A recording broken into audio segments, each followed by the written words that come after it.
Wir haben eine Überschrift für diese Tage und die Überschrift heißt Durchstarten. Wir wollen durchstarten. Wir wollen wieder, eines meiner Lieblingswörter ist Attacke machen. Weißt du, Attacke beim Lobpreis, Attacke in der Kirche, Attacke mit der Kleingruppe, Attacke unsere Nachbarn einzuladen, Attacke Armut einzudämmen, Attacke. Und um Attacke zu machen, muss man durchstarten. Aber man kann nicht durchstarten, wenn man nicht mutig ist. Und wir haben gestern schon ein bisschen reingeschaut, was möchte Gott uns damit sagen. Und das ist so ein Kernwort für diese 3 Tage, von denen ich denke, dass Gott sie mir aufs Herz gelegt hat. Und wenn man rausfinden will, was ist eigentlich Mut, dann fragt man Wikipedia. Früher fragte man, was sagt die Bibel? Heute guckt man Wikipedia, aber keine Angst, wir gucken auch noch in die Bibel. Aber man darf Wikipedia zitieren. Wikipedia sagt, Mut bedeutet, dass man sich traut und fähig ist, etwas zu wagen. Sich beispielsweise in eine Situation mit Unsicherheit zu begeben.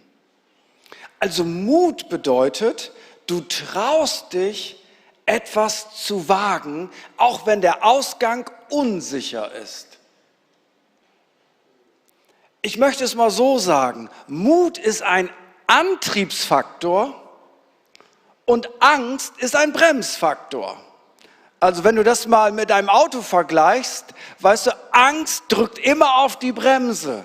Langsamer, anhalten, Achtung, Panik. Und Mut ist das Gaspedal. Und es gibt Momente im Leben, da musst du auf das Gaspedal drücken. Nein, nicht immer. Manchmal macht Bremsen auch Sinn. Und wenn du sagst, Bremsen ist feige, dann ist das schlecht, wenn du auf eine Wand zurast. Das ist keine Frage. Aber grundsätzlich ist es so, Gott gibt uns Gelegenheiten im Leben. Wir nehmen sie hoffentlich mit dem Geist Kalebs, wenn du gestern nicht da warst, hör das nochmal nach, anders wahr. Aber es ist sozusagen, Gott macht die Tür auf und wenn du Mut hast, dann gehst du durch. Aber ganz oft in unserem Leben ist es so, Gott macht uns eine Tür auf und wir gehen nicht durch. Wir treten auf die Bremse. Und deswegen ist Mut nicht etwas ganz Besonderes für ganz besondere Christen, sondern Mut ist ein Basisfaktor, damit das Reich Gottes nach vorne geht. Weil ohne Mut erreichen wir nicht Gottes Ziele. Ohne Mut wagen wir als Gemeinde nichts Neues. Weil wenn du was Neues machst, könnte es ja sein, dass es nicht funktioniert. Und wenn es nicht funktioniert und wenn wir keine Garantie haben, dass es funktioniert, dann tun wir es lieber nicht. Das ist typisch deutsches und wahrscheinlich auch Schweizer Sicherheitsdenken. Gib mir eine Garantie und ich tu's. Aber weißt du, was Mut bedeutet? Ich habe keine Garantie. Ich weiß nicht, was hinter dieser Tür liegt, aber ich weiß, Gott hat sie aufgemacht und ich gehe jetzt durch. Und was kommt dahinter? Gib mir einen Plan. Aber Gott sagt, ich gebe dir nicht einen Plan, ich gebe dir mein Wort. Stell dir mal den armen Abraham vor, wenn der Schweizer gewesen wäre. Wo Gott sagt, Abraham, verlass deine Stadt, verlass dein Land, verlass deine Familie, verlass alles, was du hast.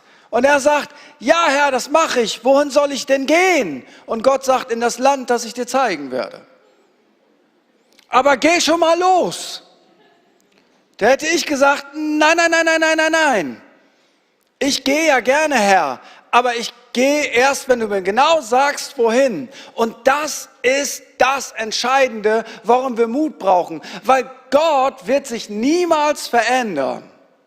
Und er hat immer noch die Angewohnheit, die er schon bei Abraham hatte, dass er uns herausfordert, dass wir Dinge tun, die wir noch nie getan haben, um Ergebnisse zu bekommen, die wir noch nie gehabt haben. Der war gar nicht schlecht, oder? Können wir die Kollekte jetzt einmal einsammeln? Okay, das ist Spaß.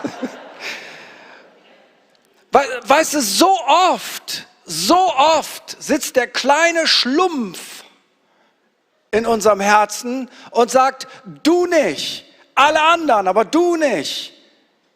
Nein, das geht nicht, das ist unmöglich. Eine Palette an Ausreden, die schon in der Bibel immer wieder vorkommen. Ich bin zu jung, ich bin zu alt, ich bin zu klein, ich bin zu groß, ich bin ein Mann, ich bin eine Frau. Ich habe zu wenig Geld, ich habe die falsche Hautfarbe, ich habe einen falschen Dialekt. Herr, sende nicht mich, sende doch meinen Bruder. Es gibt 1000 Gründe, die uns sofort einfallen, aber weißt du was? Wie könnte unser Land aussehen? Wie könnte unsere Kirche aussehen? Wie könnte unsere Familie aussehen, wenn wir Mut hätten, Dinge zu tun, die Gott uns zeigt, um Dinge zu erleben, die wir noch nicht erlebt haben? Ohne Mut wirst du kein Kleingruppenleiter. Weißt du, manche Leute fragen sich, wie werde ich ein großer Leiter? Das ist die falsche Frage. Die richtige Frage ist, wie werde ich ein guter Kleingruppenleiter?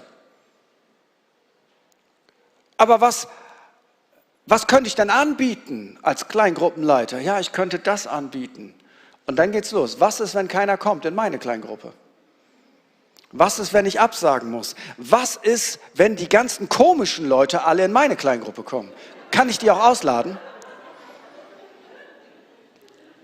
Und die Wahrheit ist, die Kirche besteht aus lauter Mängelexemplaren. Umtausch nicht gestattet. Und was ist, wenn eins dieser XXL-Mängelexemplare in meine Kleingruppe kommt? Was mache ich dann? Muss ich trotzdem durchziehen? Oder kann ich einfach sagen, der Herr hat zu mir gesprochen, ich soll sie schließen? Und wenn sie schon kommen, werde ich es gut machen. Oder werde ich schlecht machen? Werden die Leute sagen, da gehe ich nie wieder hin? Was wird passieren? Verstehst du? Du brauchst immer Mut. Und es fängt schon an, wenn du ein kleiner Teenager bist und du willst deine Freundin daten. Du musst sie fragen. Und weißt du was? Sie könnte Nein sagen. Aber Mut sagt dir, frag doch trotzdem, sie könnte auch Ja sagen. Mut ist etwas, das ist kein Luxusgut. Wenn ich keinen Mut habe, werde ich für keine Kranke beten. Was ist, wenn er nicht gesund wird? Ja, was ist, wenn er gesund wird? Ohne Mut werde ich meine Nachbarn nicht einladen. Was ist, wenn sie nicht mitkommen? Ja, dann haben wir denselben Zustand, den wir jetzt auch haben. Sie kommen nicht mit. Schlimmer wird's nicht. Aber du brauchst Mut, damit es besser werden kann. Ja, aber es kommen nie alle mit. Richtig. Es werden auch nie alle gesund. Richtig. Es kommen auch nicht alle Leute zum Glauben. Richtig. Aber in jedem 7. Ei steckt immer noch ein kleiner Schlumpf. Das ist eine deutsche Werbung aus den, weiß ich nicht. Keine Ahnung. Habt ihr das auch hier gehabt? Alle Älteren unter uns. Werbung. Überraschungseier. Lecker, lecker, lecker, lecker. Was ist da noch drin? Ein kleiner Schlumpf, aber nicht in jedem Ei, in jedem 7. Ei. Nun, die mathematische Wahrscheinlichkeit ist ganz einfach. Kauf 7 Eier und in einem ist ein Schlumpf. Und weißt du was? So ist das mit dem Evangelisieren. Erzähl 7 Leuten von Jesus und einer kommt zum Glauben. Lade 7 Leute ein und einer kommt mit. Aber wenn du schon den 6. hinter dir hast, wo es nicht funktioniert hat, brauchst du Mut, um es beim 7. Mal wieder zu machen. Aber das Reich Gottes gehört den Mutigen. Ohne Mut mache ich Kompromisse, die faul sind. Ohne Mut bleibe ich stehen. Ohne Mut geht so viel nicht. Und das ist auch ein Grund, warum ein Leiter mit Namens Josua von Gott eine extrem klare Ansage bekommen hat in Josua 1 und dort, ich bin gerade irritiert, habe ich schon 20 Minuten durch?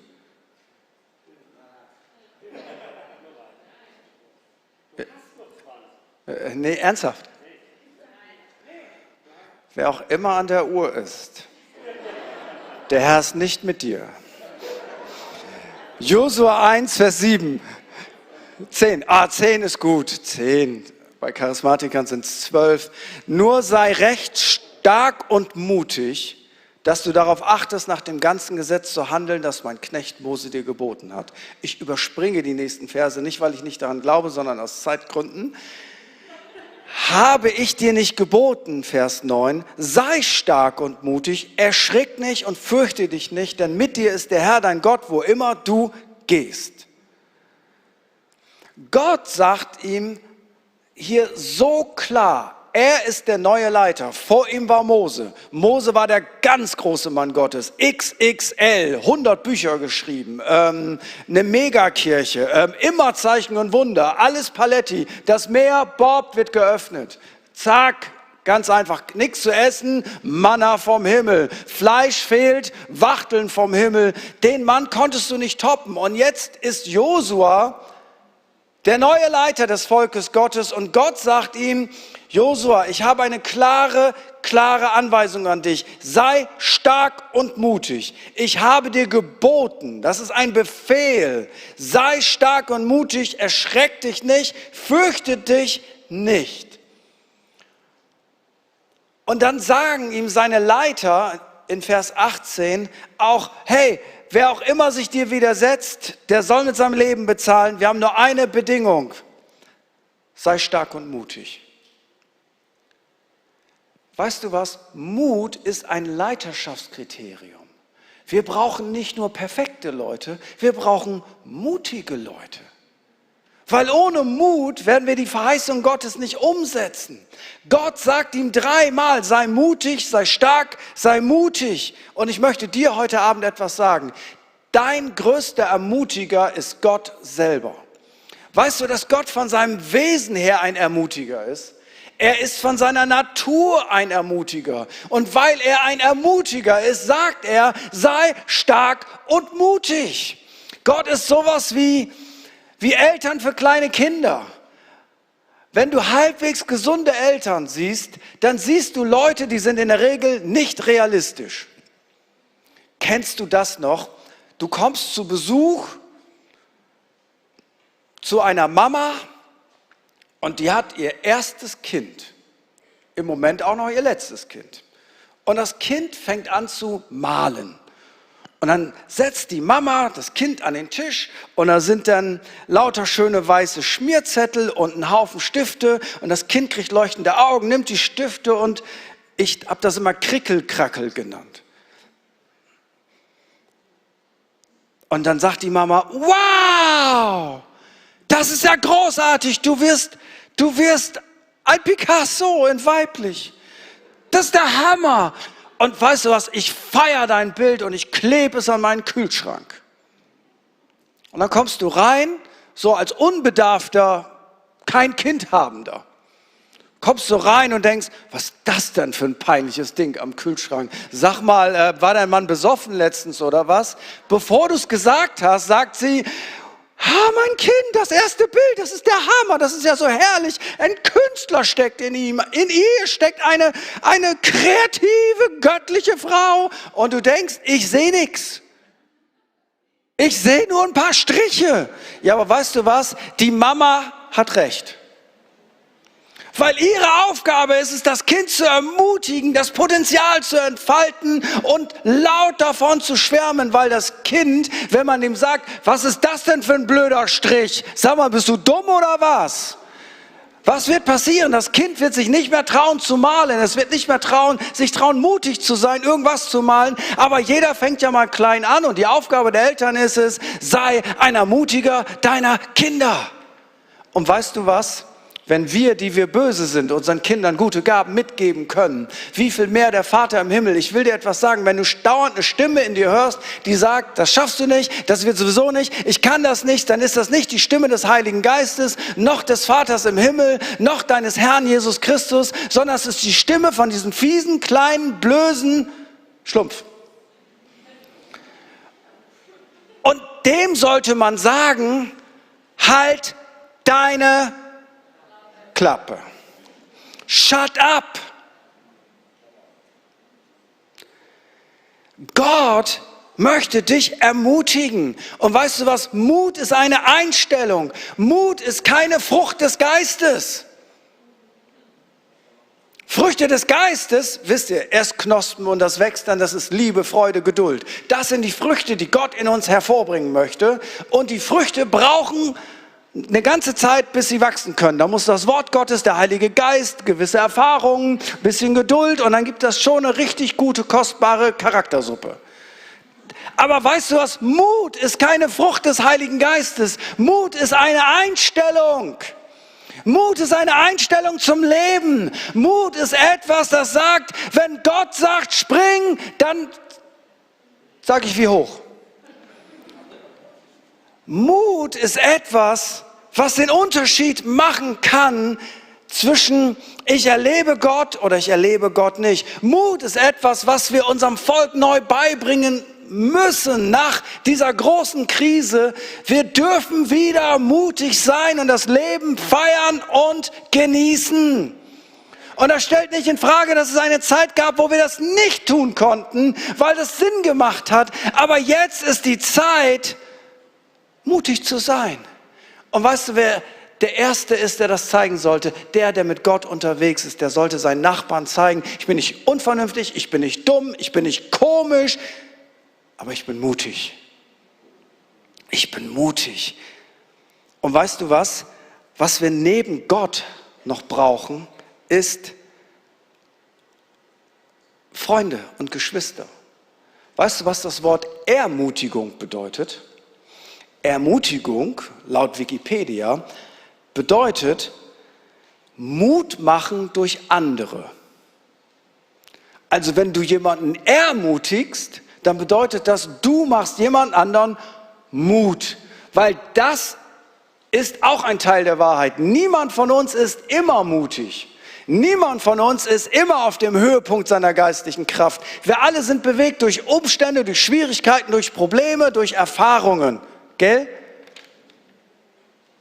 Und manchmal ist der Moment da, dass die Tür aufgeht und etwas passiert und ich sehe es nicht und ich habe keinen Mut und ich kriege das gerade nicht hin, dass ich Gott wahrnehme. Weißt du, was ich dann brauche? Ich brauche Ermutiger. Ich brauche Leute, die mich ermutigen. Und im anderen Sinne, ich möchte eine Quelle sein für Ermutigung. Ich möchte, dass Leute ermutigt werden und nicht entmutigt werden. Ich möchte Leute nach oben bringen und nicht Leute nach unten ziehen. Und weißt du was? Gott gibt uns Worte, damit wir Menschen ermutigen können.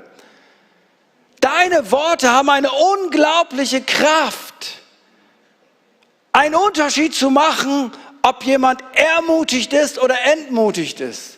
Wie oft erleben wir das in der Seelsorge, dass wir mit Leuten reden und du denkst, wo ist das Problem? Und sie sagen, ja, schon meine Mama hat immer gesagt, ich kann das nicht oder wie auch immer. Und da sitzt ein 40-Jähriger vor dir und diese Worte haben sich so tief in seine Seele gefressen. Es ist eine unglaubliche Mühe und Arbeit, diese Worte loszuwerden. Ja, aber weißt du was? Das funktioniert auch im Positiven. Wie würde unsere Gesellschaft aussehen, wenn wir, da wo wir sind, die besten Ermutiger werden, die es überhaupt nur geben kann? Das ist eine Einstellung. Ich möchte dir Mut machen. Ich möchte dich stark reden.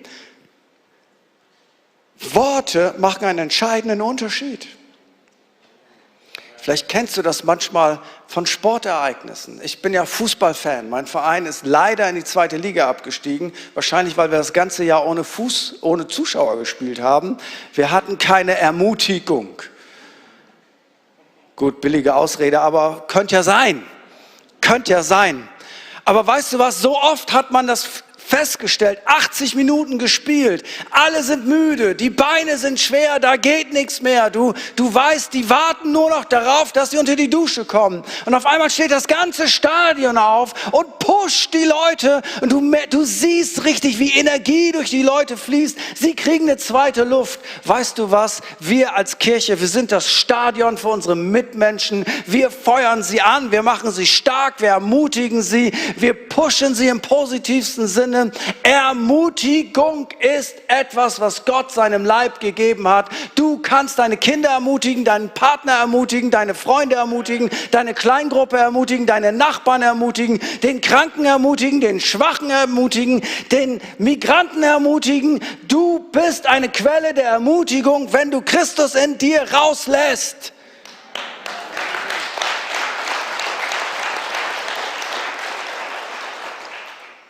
Ich schließe mit diesem Gedanken, weil ich schätze, die 10 Minuten sind vorbei, Susanne.